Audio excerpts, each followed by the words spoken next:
Fala pessoal, professor Cid aqui. E hoje a missão é revisar questões estratégicas para a Guarda Municipal de Manaus. E olha só, concursos da Guarda Municipal, né, gostam muito de cobrar a interpretação da lei, detalhes do CTB, Constituição Federal e situações práticas que exigem a atenção do candidato. Então hoje a gente vai trabalhar exatamente esse estilo de questão.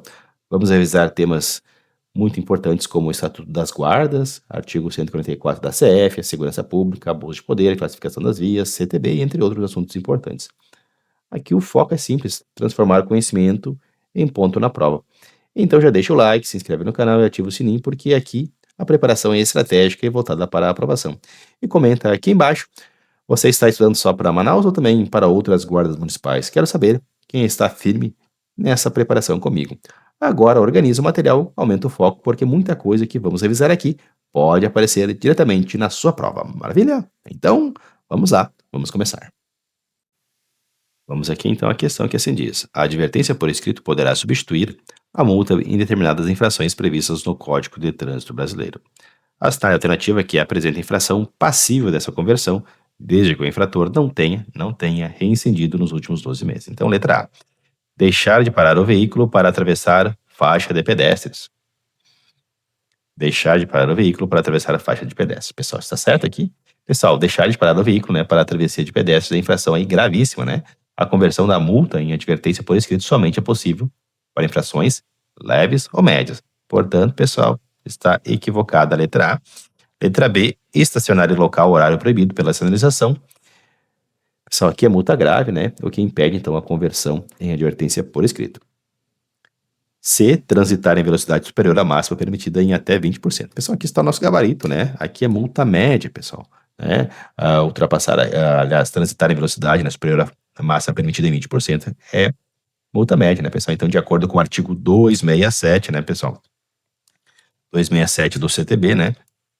Do CTB, a penalidade multa poderá ser convertida em advertência por escrito, né? Quando a infração for leve ou média, né? E o infrator não for aí, não tenha rescindido nos últimos 12 meses, perfeito? Letra D, estacionar em vaga reservada para pessoa com deficiência sem autorização.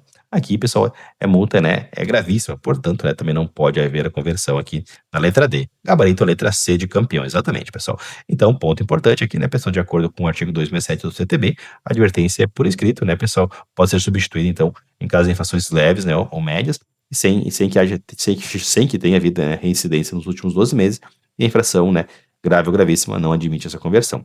Então, pessoal, ponto importante aqui, né, após a lei 14.071 de 2020, preenchidos os requisitos legais, a autoridade de trânsito passou a ter caráter vinculado, né, para aplicar a advertência por escrito nessa substituição mencionada, né, deixando de ser mera faculdade administrativa. Então, caso haja aí multa leve ou média, né, não tenha excedido nos últimos 12 meses, a autoridade aí deverá, então, fazer a conversão, perfeito? Não é apenas uma faculdade, né, pessoal? Ela deverá, é um caráter vinculado, maravilha? Então aí está, parabéns aqui, marcou a letra C e gabaritou a prova. A questão, vamos seguir. Vamos então aqui com a questão que assim diz: de acordo com o Código de Trânsito Brasileiro, a cenário alternativa que não corresponde à penalidade administrativa prevista no CTB. Então, vamos identificar aqui qual alternativa abaixo, né, não corresponde a uma penalidade administrativa prevista no CTB.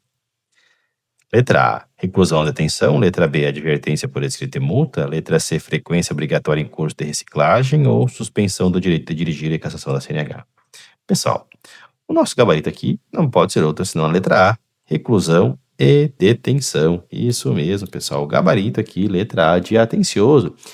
A questão, né, pede a alternativa incorreta, né, pessoal? Então, reclusão e detenção não são penalidades administrativas de trânsito previstas no artigo, no CTB, né, pessoal?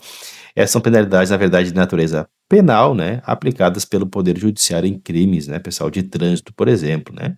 Maravilha? Mas não são aí penalidades administrativas. Perfeito, pessoal? As demais sim, né, pessoal? Aqui a advertência por escrito e multa, né, estão previstas sim no artigo 256. Letra B, letra C, frequência obrigatória em curso de reciclagem.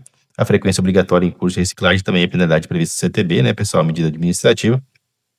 Letra D também, suspensão do direito de dirigir e cassação da CNH. Como são aí, pessoal, penalidades administrativas, né, pessoal, previstas no CTB, né, pessoal? São penalidades, né, administrativas previstas no CTB, no artigo 256. Elas estão, né, não podem ser o gabarito, que é a letra A. reclusão e retenção, né, pessoal? Que é que está errado aqui, né? Letra A é o nosso gabarito. Então, né, pessoal, aqui é bom lembrar aqui, né, o artigo 256, né, ele lista as penalidades administrativas, multa de advertência são penalidades administrativas, suspensão CNH, né, perda temporária, né, da suspensão NH é perda temporária, né, da CNH, e a cassação da CNH é necessidade de nova habilitação, perfeito? Vamos lembrar disso, né?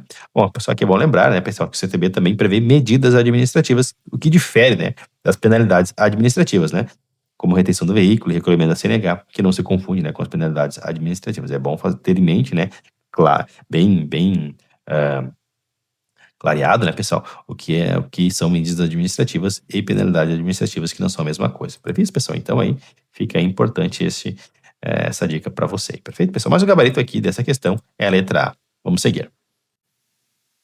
Vamos aqui então uma questão sobre a lei de abuso de autoridade. Sobre a lei número 13869 de 2019, lei de abuso de autoridade, assinale a afirmativa incorreta. Então vamos lá, vamos verificar a alternativa incorreta. Letra A. As penas restritivas de direitos podem ser aplicadas autônoma ou cumulativamente. Pessoal, o que está correta, né? A alternativa está de acordo com o artigo 5º, né, com o parágrafo único da lei 13869, que prevê que as penas restritivas de direitos podem ser aplicadas de forma autônoma ou cumulativa. Como a questão que era incorreta, né, pessoal? Descartamos aqui a letra A. Letra B, divergência na interpretação da lei não configura abuso de autoridade. Correto, né? Esse dispositivo, então, foi criado justamente para evitar, né, punições baseadas apenas em divergência interpretativa. Como está correto, né, pessoal, conforme a lei 3869, não podemos marcar como gabarito. Letra C, o abuso de autoridade exige finalidade específica de prejudicar ou beneficiar ou agir por capricho pessoal. Também está correto, né? Para existir, né, abuso de autoridade, exige-se finalidade específica, né, prejudicar alguém, beneficiar a si ou a terceiro ou agir por capricho ou satisfação pessoal. Como ela está de acordo com a lei, ela não pode ser o gabarito. Letra D, a perda do cargo é automática e independe de reincidência. Pessoal, aqui está o nosso gabarito. Letra D aqui de dado. Vamos anotar aqui, né? Aqui está o nosso gabarito aqui. Maravilha, pessoal? De fato, né? O artigo 4º, parágrafo único da lei, estabelece exatamente o contrário do que aqui está na assertiva, né, pessoal? A perda do cargo, mandato ou função pública aí depende de reincidência, sim, né, em crime de abuso de autoridade. E não é automática e dependendo de ser declarada motivadamente na sentença, perfeito? Então, o gabarito aqui, letra D de dado. Aqui a letra E está certa, né? Os crimes previstos são de ação penal pública incondicionada, admitindo-se ação privada subsidiária. Está de acordo com a lei também. Mas, como está de acordo, descartamos a letra E. Então, pessoal, aí está, né? O nosso gabarito aqui é a letra D de dado. E o ponto importante aqui, então, né? É bom lembrar, né? A lei 13869, a lei de abuso de autoridade, tem que ter dolo específico, né, pessoal? Aqui é o requisito indispensável, esse dolo específico mencionado. Uma mera divergência interpretativa e não configura abuso, né? E a perda do cargo e não é automática e exige reincidência sim, né, pessoal? Então a lei de abuso de autoridade revogou a lei antiga, né? A 4898, 65, modernizando, né, a responsabilização penal de agentes públicos no exercício da função. Perfeito, pessoal? Aí é também conhecido como a nova lei de abuso de autoridade, né, pessoal? A lei 13869, substituindo aí a lei 4898. Perfeito? Então está. Parabéns a quem acertou. Vamos seguir. Vamos aqui então uma questão envolvendo aqui a Lei Maria da Penha, um importante assunto aí para a prova de vocês, né? A Lei Maria da Penha, a Lei 11.340 de 2006, estabelece mecanismos de proteção à mulher em situação de violência doméstica e familiar. Assinale a alternativa correta. Então vamos verificar aqui a alternativa correta em relação à Lei Maria da Penha. Letra A. Violência estrutural corresponde a ofensa à integridade corporal. Isso é errado, né? A alternativa aqui confunde violência estrutural com violência física, né, pessoal? Violência física é qualquer conduta que ofenda a integridade ou saúde corporal da mulher, né, pessoal? E violência estrutural que não corresponde à definição aqui apresentada em lei, né, pessoal? Então, isso está errado. A letra A. Letra B, violência psicológica e patrimonial corresponde à calúnia, difamação e injúria. Está errado, né, pessoal? Aqui, a alternativa aqui mistura conceitos de violência psicológica, patrimonial e moral, né? A calúnia, difamação e injúria, né, pessoal, caracterizam, na verdade, violência moral. Perfeito? Então, descartamos a letra B. Letra C, a política pública de combate à violência doméstica compete exclusivamente à União. Isso está errado também, né? A política pública de enfrentamento à violência doméstica não é exclusiva da União, né, pessoal? A Lei Maria da Penha, prevê a atuação articulada entre União, Estados e municípios, né, e Distrito Federal, além de ações aí, pessoal, não governamentais. Então, isso está errado. Então, sobrou essa letra D, vamos ver. Letra D, a autoridade policial deve adotar imediatamente as providências legais cabíveis ao tomar conhecimento da ocorrência. Exatamente, pessoal. Aqui está o nosso gabarito aqui. Podemos anotar aqui, né? Gabaritou aqui quem marcou a letra D de dado, pessoal. A Lei Maria da Penha, de fato, né, determina que, diante da iminência ou prática de violência doméstica e familiar contra a mulher, a autoridade policial deverá, né, pessoal, adotar imediatamente as providências legais cabíveis, né? E a atuação rápida da autoridade policial é um dos pilares, né, de proteção da vítima, né? Perfeito, pessoal? Então, a autoridade policial deve atuar imediatamente. Perfeito? Então, está, né? Gabarito letra D. Ponto importante aqui, né? Violência física ataca, né, a integridade corporal. Violência moral ataca a calúnia, difamação e injúria. Temos também a violência patrimonial, né, que é a destruição ou retenção de bens. E a autoridade policial, né, pessoal, ela deve adotar providências imediatas e é obrigatório isso. Perfeito, pessoal? Ela deverá. Bom, o ponto esse aqui, pessoal, dispõe, né, que a Lei Maria da Penha prevê medidas protetivas de urgência, né, como afastamento do agressor do lar e proibição de contato com a vítima, podendo ser determinadas rapidamente, né, pelo Poder Judiciário. Perfeito? Então, aí está, ponto importante aí, né, pessoal, para você gravar e reter. Então, aí está a letra D, gabarito. Vamos seguir. Vamos aqui, então, com essa questão que assim diz: de acordo com o Código de Trânsito Brasileiro, deixar de dar passagem a veículos de emergência devidamente identificados constitui infração de natureza A. Leve, grave, média, levíssima ou gravíssima. E aí, pessoal, qual a alternativa correta? Vamos ao gabarito? O nosso gabarito é a letra E, de Estado. Exatamente, pessoal. Aqui está o nosso gabarito, né? De fato, né, o artigo 189 do CTB estabelece que deixar de dar passagem a veículos precedidos de batedores, né, ambulâncias, veículos de polícia, fiscalização de trânsito, socorros, incêndio, salvamento, quando em serviço de urgência, identificados, né, com alarme sonoro, né, luz intermitente, configura de fato, né, infração gravíssima, pessoal. Maravilha?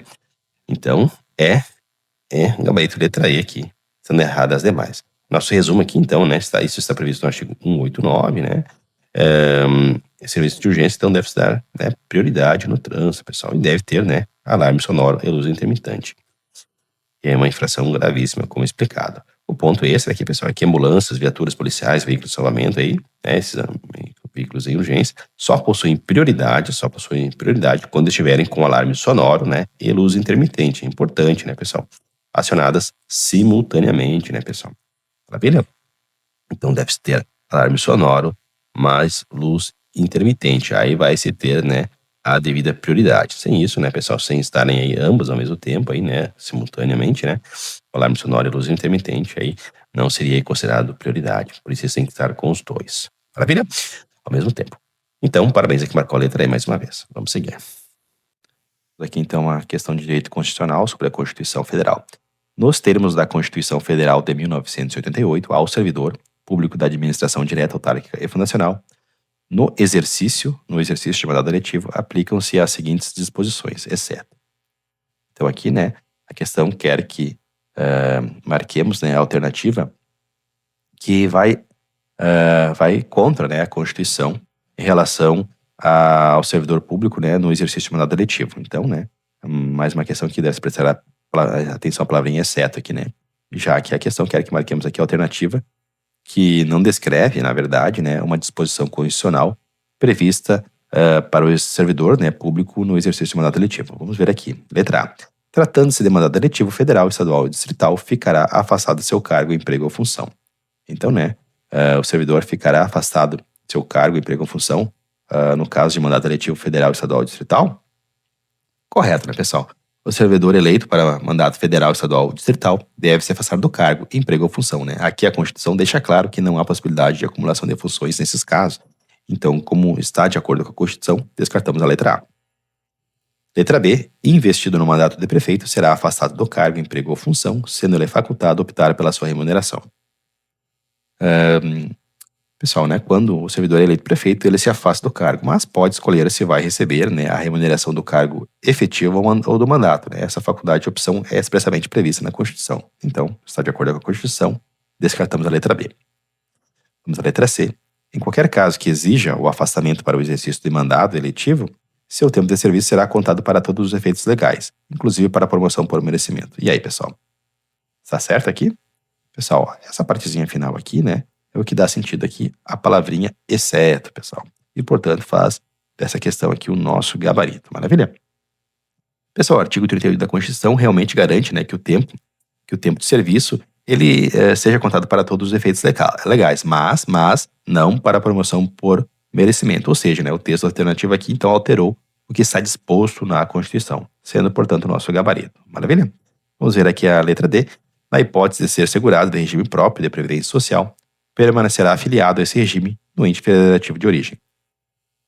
Pessoal, de fato, né, caso o servidor seja afiliado a regime próprio de previdência, ele permanecerá vinculado, né, a esse regime no ente federativo de origem, mesmo durante o exercício do mandato. Então está correta, né, está conforme a disposição da Constituição, mas, no entanto, né, como alternativa, como a questão quer que marquemos o que não está de acordo com a Constituição, né, descartamos a letra D. Só então aqui apenas um resumo para fixação, né, no artigo 38, né, se estabelece, né, as disposições em relação ao servidor público, né, durante, né, o exercício do mandato eletivo, né. E aqui, né, estão, então, as informações necessárias para suprir, né, essa questão aqui, né, pessoal, aqui, né, aqui na letra A, aqui na letra B, né, aqui na letra C, né, exceto para a promoção, né, bem expresso aqui, né, exceto para a promoção por merecimento. E aqui a letra D, né, pessoal. Bom, aí está, né, parabéns aqui, marcou a letra C e garantiu o gabarito nessa questão. Aqui a leitura denunciada, então, a Lei Federal 9503, de 23 de setembro de 1997, que previu o Código de Trânsito Brasileiro, faz referências aos crimes de trânsito. Tal assunto está discriminado no capítulo 19, a partir do artigo 291 da referida lei. Nessa ótica, a lei afirma que são circunstâncias que sempre agravam as penalidades dos crimes de trânsito ter o condutor do veículo cometido a infração nas seguintes hipóteses, exceto. Então aqui, né, pessoal, a questão quer que marquemos aqui, entre as afirmativas, qual delas, né, não é uma circunstância que sempre agrava as penalidades, né? Tem as circunstâncias aí genéricas, né, que sempre agravam as penalidades. Então vamos verificar aqui alternativa por alternativa e verificar qual delas aí não é uma situação que sempre agrava as penalidades, né, dos crimes de trânsito. Vamos ver a letra A. Quando a infração do condutor gera dano potencial para 2 ou mais pessoas ou com grande risco de grave dano patrimonial a terceiros. Pessoal, essa afirmativa aqui, né, ela está, na verdade, expressamente prevista no artigo 298, né, onde diz, no CTB, as circunstâncias que sempre agravam a penalidade, né. Então, como ela está prevista expressamente, né, ela é uma circunstância que agrava a penalidade do crime de trânsito. Então, descartamos a letra A, né, já que queremos a situação aqui que não é uma situação que sempre agrava o crime de trânsito. Vamos à letra B, quando o condutor comete a infração estando com a carteira de habilitação vencida. Pessoal, aqui está o nosso gabarito, né? Parabéns aí a quem marcou a letra B. No artigo 298, né? Ela não está prevista, né, como agravante, né? O CTB trata da habilitação vencida, né, como infração, na verdade, administrativa, mas não como um agravante genérico do crime de trânsito, né? Por isso, é a correta, né? Que é a circunstância que não está sempre, né, agravando as penalidades do crime de trânsito. Até pode ter, né, um outro crime de trânsito aí que eventualmente possa estabelecer que dirigir com a carteira de habilitação vencida pode ser um agravante, né, mas isso vai estar específico lá dentro do crime de trânsito, pessoal, né? Mas não de forma genérica, como é o que se prevê aí, né, e que diz, né, aqui a palavrinha sempre, né, é o que nós também nos guia aqui, né, a marcar e entender que é o artigo 298 que a questão aqui está tratando. Vamos à letra C. Quando o condutor comete a infração sem possuir permissão para dirigir ou carteira de habilitação. Pessoal, também está previsto no artigo 298, né? Então, sim, é uma circunstância aí agravante. Descartamos a letra C. E a letra D diz quando o condutor comete a infração com permissão para dirigir ou carteira de habilitação de categoria diferente do veículo. Também aí, né, pessoal? Está previsto no artigo 298, né? E é uma agravante de trânsito. Vamos aqui, né? Um resumo para fixação, né, pessoal? No artigo 298, então, está disposto, né? Que são circunstâncias que sempre agravam as penalidades dos crimes de trânsito ter o condutor do veículo cometido a infração. Perfeito? Então aqui, né, pessoal, tem todos esses itens. É importante que vocês decorem mesmo, né? Essas situações aqui, porque justamente são daqui extraídas muitas questões para provas de guarda municipal, pessoal. Então estejam atentos aí ao artigo 298 aí, maravilha? Provavelmente é uma questão que vai cair na prova de vocês, então não deixe de estudar. Pessoal, então parabéns aqui, marcou a letra B, né? E gabaritou essa questão aí. Vamos seguindo. Vamos aqui então, pessoal, a nossa última questão desse simulado. Espero que todos tenham aproveitado ao máximo, né? Não deixem de estudar, pessoal, e especialmente nessa reta final, né, que o sucesso de vocês estará garantido desde que tenham se dedicado com a máxima prioridade. Maravilha, pessoal? Então, vamos à nossa questão. Aqui, então, vamos lá à questão. As cláusulas pétreas previstas no artigo 60, parágrafo 4º da Constituição Federal, não podem ser abolidas por emenda constitucional. A assinale alternativa aqui não constitui cláusula pétrea. Então, aqui, né, pessoal, uma questão envolvendo aqui a Constituição, né? Ela quer que identifiquemos aqui qual das afirmativas abaixo aqui não é uma cláusula pétrea, né, pessoal? Ou seja, que não pode ser abolida por emenda constitucional. Perfeito? Bom, letra A, forma de governo. Letra B, separação dos poderes. Letra C, forma federativa de Estado. Letra D, voto direto, secreto, universal e periódico. Pessoal, o nosso gabarito aqui é a letra A, pessoal. Todas as demais, né, alternativas são, sim, cláusulas pétreas. Aqui, pessoal, a letra A dispõe, né, a forma de Estado. Mas essa alternativa, né, pessoal, que diz aqui forma de governo, não está prevista entre as cláusulas pétreas, né, do artigo 60, artigo 4º da Constituição Federal. No Brasil, a forma de governo é a república, e ela não aparece no rol das limitações materiais expressas ao poder de reforma constitucional. Por isso, em tese, poderia ser objeto de reforma constitucional. Perfeito, pessoal? O que o Estado, talvez tenha assim, a questão que queira ter confundido, né, pessoal, é que a Constituição protege como cláusula pétrea a forma federativa de Estado, né, pessoal, e não a forma de governo. Perfeito, pessoal? As demais estão, como mencionei, né, pessoal, são cláusulas pétreas, e como a questão quer que identifiquemos aqui, a alternativa aqui não constitui cláusula pétrea, só pode ser a letra A. Perfeito? Então, aqui, cláusulas pétreas, né, limites ao poder de reforma, né, pessoal, por emenda constitucional, forma federativa de Estado, né, a cláusula pétrea, sim, né, mas não a forma de governo, né, mas forma federativa de Estado, sim, separação dos poderes é protegida pela CF, né, e a República aí, então, não é cláusula pétrea expressa, né, pessoal, na Constituição. E os direitos e garantias individuais também, né, cláusulas pétreas, né, pessoal, inclusive os direitos fundamentais que não estão apenas no artigo 5º da Constituição. Então, pessoal, é bom lembrar, né, pessoal, que existem aí cláusulas pétreas que não estão diretamente aí apenas expressas no artigo 5º, mas estão em outros artigos, né, ao longo da Constituição, aí, né, pessoal? Onde existem aí menções a direitos e garantias individuais, mesmo que aí, muitas vezes de forma indiretamente, conforme já entendeu o STF. Perfeito, pessoal? Então aí está. Parabéns a quem marcou a letra A e garantiu sucesso nessa questão. Então, mais uma vez, agradeço a todos por terem me acompanhado até aqui. Desejo a todos, né, uma ótima jornada de estudo. Continue estudando bastante, né, pessoal? Então, até a próxima e fiquem todos com Deus.